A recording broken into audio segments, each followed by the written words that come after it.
Today we talk with the one and only AMS guy, Kenjie Davis. Hi, and welcome to Driven's Fundraising Superheroes podcast. I'm your host, Sabrina Shishente, and as an innovator in nonprofit technology, our team at Driven is determined to help you unlock your true fundraising potential. We do everything from volunteer, donor, and member management, so make sure to give us a visit at trustdriven.com to learn more. Your association management system is the foundation of your organization. And in order to grow and improve on your organization, you have to get that foundation in place. It really is what drives success and can help you unlock the true power of your data. Kenjie the AMS Guy is an AMS guru with over 13 years of experience selecting, building, managing, enhancing, and increasing the impact that this critical software has on organizations. He is a true professional. He's got a ton of amazing resources on his website, and I'm very excited to have him on the show. So thank you, Kenjie, for joining us. Thank you for having me. So can you start us off by telling us a little more about yourself? How did the AMS Guy come to be? Okay, well, I'm a physicist and an engineer by training. I know it seems pretty weird and way off base for me to end up in a nonprofit sector. But while pursuing my degree, I was highly involved in organizations and extracurricular activities. And after graduating and teaching high school math for a short stint, I ended up joining the headquarters staff for one of the organizations I was a part of. And I became a part of the membership department. Now, unlike some other organizations, our membership department was charged with managing the association management system. So, with my technical background, I quickly became the resident AMS guru. So then I moved on and managed the membership department for another organization where I also became the AMS guru as well. Then I decided to make that fateful leap and started a consulting practice on my own. Now, I started my practice offering a plethora of membership services because membership development was my background. But all of the clients I landed asked me to do one thing and one thing only. Can you guess what that is? Is it association management? It was helping them with their AMS. So I saw the writing on the wall and I focused my practice on no longer doing a full list of membership services, but only AMS services.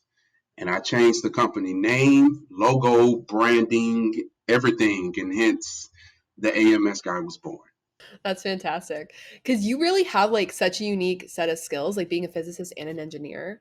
Like how that's like a ton of knowledge for one person to have. So it must be really helpful with that background, to give that advice to nonprofit organizations and how to better their systems. Yes, it is. And I think that once again, just from having that background and working in technology, it helps me to understand technology on a deeper level. It helps me to learn technologies very fast. And really, I like to tell individuals that I can look at a system and tell you what the developers were thinking when they designed the system, just because I can understand the system on an intimate level. And yes, it does help because it allows you to also find other ways to create solutions within those systems. And we'll talk about this later, but even just the data, like understanding what the system is telling you is so important. And it seems like, you don't just understand how to read the data, but you understand the ethics and the morality of the data, which is, incredibly helpful to nonprofits. Speaking of nonprofit leaders, executive directors, boards, these are all people who really emphasize the numbers when it comes to reporting. They're data driven, and there's really big pressure for people who are reporting to present those facts like on the spot when they need to. When looking for an AMS system, how important is having that admin-based dashboard? Well, I think not just the board or the executive director, because those individuals are not actually doing any work in the AMS. But by admin base, what I believe that means is that every staff member has their own dashboard. And what this allows each individual to do is present the data that is most relevant to them, right? Because what's important to the membership director is different than what's important to the marketing manager, which is different than what's important to the events manager, right? So this data will guide their day and can also provide motivation, which will lead to more productivity. Yeah, having that customizable feature can really help because if you don't have it, I mean, it's like the vendors telling you what they see as important, but they don't know your organization. Like they don't know what you do on the day to day. You know, even though you have a strong um, group of reoccurring donors, maybe you want to go into the major gifts pool, and that needs different reporting. So, would you recommend that nonprofits look for software that is very focused on customizing it to their needs? Well, I think it is becoming industry standard. At least I hope it's Mhm. becoming industry standard because I mark the admin-based dashboard as one of the best-in-class features that an association management system provides because it does those particular things, right? It allows for each staff member to have the data that they need in front of them because a lot of times, you know, even as staff members, we can speculate based on our experiences, but the data is what backs that up, right? It was give us um, it fortifies our beliefs so that we can understand, that what we're doing, where we're focusing our time, if that's where we exactly need our time focused. For instance, if I'm a membership director and I'm trying to spend a lot of time recruiting individuals, but I see my retention numbers are where we're really falling off, right? I'm spending a lot of time recruiting people, and I may see that's coming through very, very well. But if I'm not paying attention to those numbers that's showing me that I need to spend more time in recruitment, and I don't, then we're going to have some huge issues with con- continuing to keep individuals engaged in the organization. We can go out and get brand new individuals all the time, but for some reason we can't get them to stay, right? So the data helps give you that Mhm. fortification to understand that maybe we don't need to spend much of our time here. We need to go look over in this area too. So, what are some tips that you would give to nonprofits when they are organizing their dashboard? Is there anything they should keep in mind? Well, number one, you have to have the data that's relevant to you front and center in your dashboard, because not only does the dashboard uh, give you that information, it gives it to you easily so that you can um, quickly access it, let it guide you, and get on to doing the other work in the organization. I think that um, what the dashboards solve is it stops you from having to go in and create a report, run a report, pull the data out, and maybe mine the data to try to get to the information that you need. It's always there in a snap, one click away, and there the data is. I would also say that it wouldn't hurt to have some big picture data on your dashboard, as it can help you understand how you affect the overall mission. So, kind of make sure that you have like a few of those basics and then a few of those that really dive into what you specifically are looking to achieve. Mhm.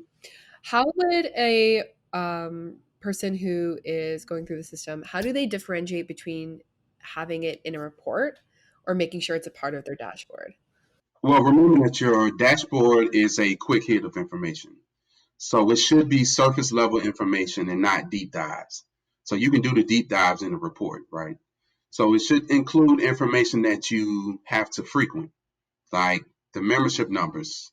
You may have to frequent that. For instance, if your executive director has a habit of calling you to get the latest membership numbers, you have that information ready to go on your dashboard so that you can get it to him or her very quickly and continue to move on about your day. So save the reports for the big pictures, but I guess the stuff that like you're saying you need regularly keep it on the dashboard. Well, save the report for the deep dives, right? So if it's something that you do maybe once a month, then maybe that can be a report, right? If it's something that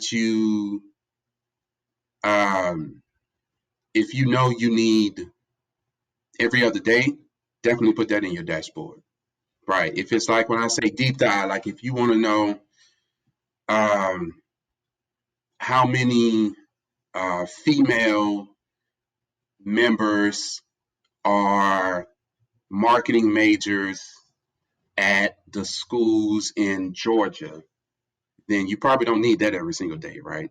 So that can be a report. But you could do just the overall breakdown of membership, male versus female. That can be on your dashboard.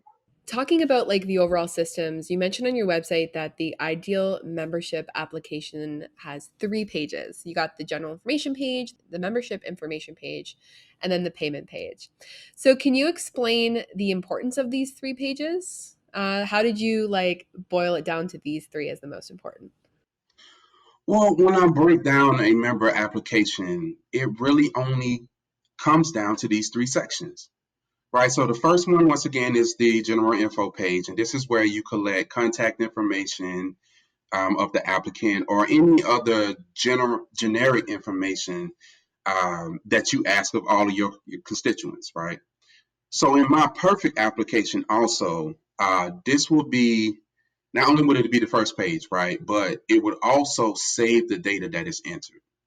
And the reason that you wanted to do that is that if something goes wrong and the person is not able to complete the application, could be power outage, internet goes down, site crashes, these things happen, right? You will at least be able to capture that contact information, know that this person has attempted the process, then you can reach out to that person, right, and try to get them to try again to complete the process so that that person isn't completely lost, right? So, in a perfect world, and there are some AMSs that do this, they do capture that information and then allow you to be able to reach out to those individuals if anything should happen to them within the application process. The second page is where you capture data that is specific to the membership type that they've chosen.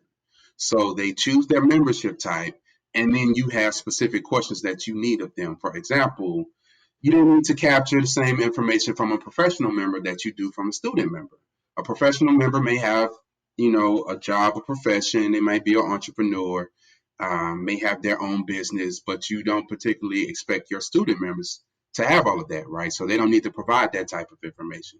So you can ask them those specific questions for that, right? And this particular page will, specify those questions. And then after those 2 pages, you should have captured all of the data that you need. So at that point, let's just get them to pay and get them out of there, right? So, yeah, after those 2 pages, you got all your data, make the payment, welcome to membership. Is there a benefit to keeping it minimal? Because it sounds like so simple that I can see people like itching to add more. They want to add more information on themselves or they want to get more out of them. Is it better to just keep it like minimal? Yes, because the simpler your process, the more prone people are to completing it, right? If you're joining an organization, it's not like you're filling out your taxes. So, have you ever filled out an application or even a survey and you have that bar across the top that tells you your progress and it looks like you have a million steps to complete? You get frustrated, right? So, your membership application is one of the first impressions of your organization to that prospect. So, let's make sure it's a good one. So one of my other favorite blog posts on your site is the data you don't report, where you explain how your mentor, yeah, that one was like Ah, really stood out for me. You talked about your mentor, Dr. Carl Mack, and how he always encouraged organizations to face the facts of their data and the way that you written it out. And for those listening, I'll link the blog in the description box. It perfectly explained not only the importance of breaking down the numbers, but the morality behind the numbers and staying true to them, not only for your organization, but for your audience. So, this mentality helped the organization that you were both working on achieve mm-hmm. incredible milestones. You doubled your membership during your tenure and you earned $0 in debt over multiple years, which is insane. Um, why is this approach so powerful? Why is the data you don't address the data that dooms you? Well, I think we've all heard the phrase "men lie, women lie, data doesn't." So, well, if you haven't, then that's your first time hearing it. But it rings true in this particular situation. That blog post was about organizations shying away from their data because it made them look bad, right? But you can't address your problems if you run away from them. Tucking the data away doesn't change it. So you have to stand in your truth, accept where you are, and fight like hell to change your circumstances. And that's what this particular blog post was all about, because I saw it in action, right? So when we did it, as you said, we had gotten some really, really, really great results because we stood in that truth. We attacked it head on. We didn't shy away from it. We didn't try to pretty up the data. None of that. We just saw where we were and fought our way out of it. Yeah, I remember I believe it was your mentor who wanted it to be like the data being presented to like the decimal point, like to be accurate as possible. And as somebody who's not math focused, I was like, how does that like minute detail make a difference? But I guess it does. Yes. Yes, yes. Uh, so, well, you know what? That piece was a very interesting story because at that time, I was just a student member of the organization and I met this guy at the annual convention for the organization. And he was a speaker and he was presenting um, in his presentation. He had put together this calculation, and the way he did it though was I think very very effective. So he put together this calculation for what he was speaking on was the amount of money that he believes that America owes um, a portion of its people for reparations. Like we don't have to get into that because that's not what's most important in this aspect. But what he did was he put up this formula, had this calculation, and then it popped up this big huge number like 36 trillion something. It was a huge number, right? And then he had it to the dollar point at first. And then slowly he had that decimal point creep up to like 54 cents to appear on the screen. And when I say the crowd went absolutely wild, like the crowd went absolutely wild when he did that because it was just a very, very compelling way to present that particular information, which was, like I said, um, this was my first impression of him. Then when I went to work for the organization, right, and he became my boss or my boss's boss because I was at the lower level at that time. But um, just working with him and remembering that experience and understanding when he talked about standing in your truth, like the men lie, women lie, data doesn't. I actually got that from him. That particular statement. That was the first time that I heard it. Is because he used it, and that just helped me to understand just how big he was on standing in that truth. Because um, you really can't change the data. Right, or I'll say it this way. There are two ways you can change the data, right? There's the unethical way, and then there's the ethical way, right? So the unethical way is running from it, is masking it, is trying to round it up to make it look better, right? So all of those cosmetic ways that you try to change the data, that's the unethical way of doing it, right? The true value way is to actually go in and create changes to the circumstances that create the data, right? And then you change that because you change the people that you are ultimately affecting. And that's what changes the data in a positive way. Hmm. So it's less about actually changing the numbers, but the perspective around those numbers. Is what I'm understanding. Well, it's no, it's about changing the cause to create a different effect, right? So if Mm. your cause is you want to create um, more engineers, right? You want to produce more mechanical engineers, right? Then you may have to go back and start at a baseline area to understand what is stopping them from being successful in getting their engineering degree?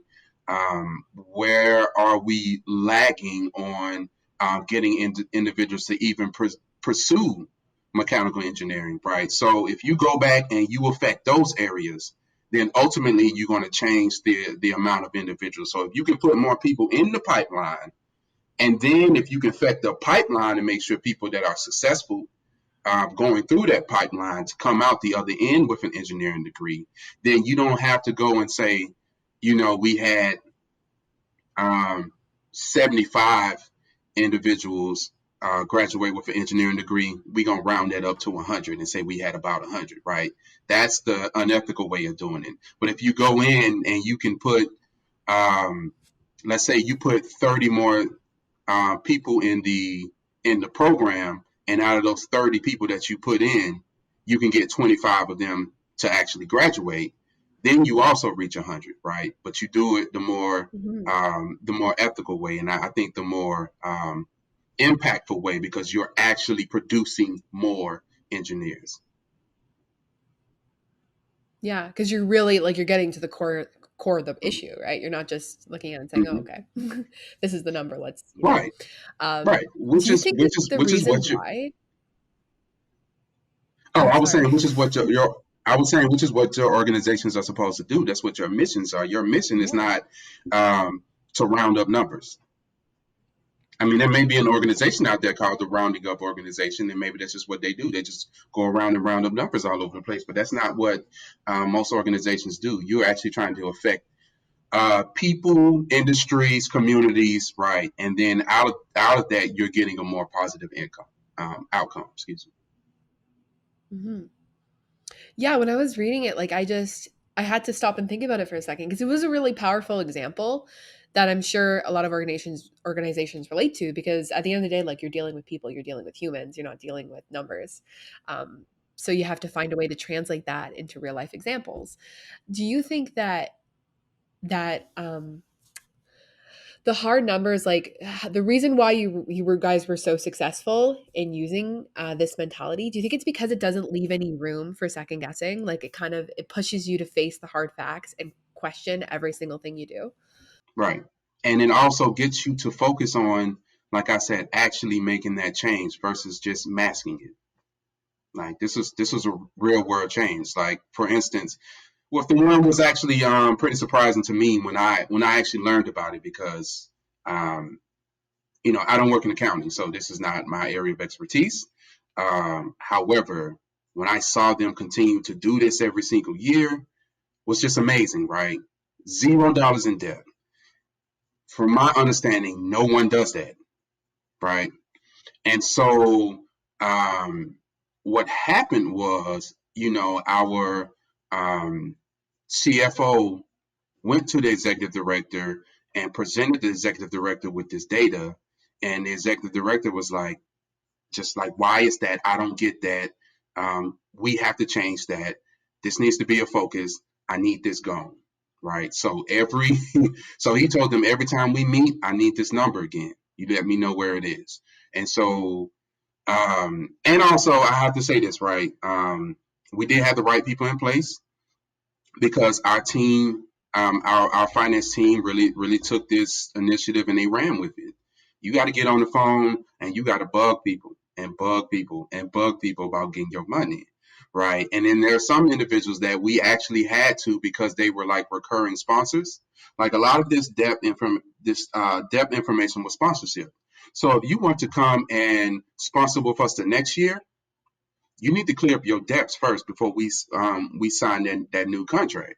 So that was one of the things that we held against him. Like we had to get mean on some people to get the books clear. But look, they did it, and they kept it running that way for years. I would have to say, I believe it was that way all the way up until I left. So That's so interesting. It was like a real example of dream team. It sounds like everyone was working like at 110%. mhm. That's crazy. Well, before we go today, I would love to give you the space to kind of explain to our audience, like, what is the benefit of having someone like you come in there? What can you do to help transform people's approach to their systems? What I like to say about what I bring to the table is there are two scenarios that I really solve. And those two scenarios is you don't have the manpower or you don't have the expertise, right? A lot of associations, they have, um, great CFOs that can handle the money, get the books right. You have inspirational leaders that can work in membership. Some people are excellent in customer service. Some people have the marketing down tight. And that's probably what you hired them for. And that's where they're good at, right? That doesn't mean that they're good at using, a particular set of software and getting the most out of that particular set of software. So that's where I come in. I come in with the experience of working in various different systems. And like I said, having that deep understanding and also having a out of the box mindset where I can see out of the box type solutions, even in systems that seem to be very, very stringent, right? So they don't allow you to do much, right? But there's still some ways that you can actually utilize your system in out of the box ways. So that's what I bring to the table. And then the other piece is I think that a lot of organizations, the amount of work that they may need in the system, or just their budget overall, does not give them the space to hire somebody full time. So then they can come to an individual like myself, a consultant, and still get the work they need, but not have to pay, full time plus, all of the other things that you have to pay for a full time hire. So they don't have to do those things, and they can get the expertise they need, and they can take their systems, like I like to say, take their system from being a burden to being a booster of their mission, which is what it's supposed to be, right? It's supposed to help you to succeed within your mission, a lot greater than if you didn't have one of these systems, right? But if you get the system and you don't use it, and you can't use it to its capacity, then you're not going to be able to do that. So that's what a lot of consultants like myself that are on the market we do. We just bring that level of expertise and that ability to fit within your needs and your constraints and get the most out of your system for you. Oh, definitely. Getting the most out of your system is like so important. It's like because it's the foundation of your organization, really. Well, yeah, I would believe that would be number one because when you do get the most out of Mhm. that system, right, then you are moving much closer um, to your mission success, and um, I think the other stuff will fall into place, right? So sometimes it may be a constraint on your budget, but if you truly can see the value in what the individual is providing, you'll find the money, right? So, and then sometimes, you don't have the manpower. Everybody's already stretched, especially for smaller associations. Everybody's already stretched thin with the work that they have to do. But if you can give just a little leeway for somebody to get into the system, it makes everybody's job much easier. Exactly.